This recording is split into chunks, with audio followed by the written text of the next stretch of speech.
விவசாயி இருந்தான். அவன் சாதாரண விவசாயி. அவன் நம்பிக்கையோட வாழ்ந்தவன். காலம் மாறும்போது அந்த கிராமத்துல எல்லோரும் கெமிக்கல் மருந்து பயன்படுத்த ஆரம்பிச்சாங்க. விளைச்சல் சீக்கிரமா வரணும், பணம் அதிகம் வரணும்னு. சில நாட்களில் அவர்களோட நிலம் பச்சை பசேல்னு மாறிச்சு. அவர்கள் சிரிச்சாங்க.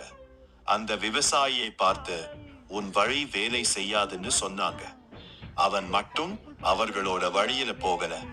அவன் முடிவு பண்ணான், நான் இயற்கை வழியில் தான் இருப்பேன்னு. நாள்கள் போய்கிட்டே இருந்தது. அவனோட நிலம் மெதுவாதான் வளர ஆரம்பிச்சது. மற்றவர்களோட நிலம் சீக்கிரமா வளர்ந்தது. ஆனா அவன் மட்டும் தனியா இருந்தான். யாரும் அவனை நம்பல. மழை குறைஞ்சது. மண் பலவீனமா மாற ஆரம்பிச்சது.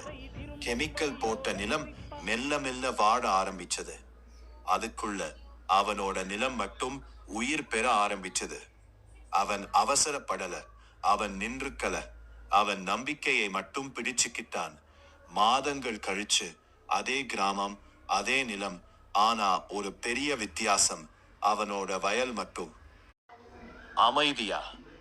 ஏன்னா அவனுக்கு தெரியும், உண்மை எப்போதும் மெதுவாதான் ஜெயிக்கும். ஒரு நாள் அவன் உழைப்புக்கு பரிசு கிடைத்தது. அவன் மேடையில் நின்றான். ஆனா அவன் மனசு இன்னும் அதே நிலத்திலே இருந்தது. சரியான வழி மெதுவா வந்தாலும் நிச்சயம் வெல்லும்.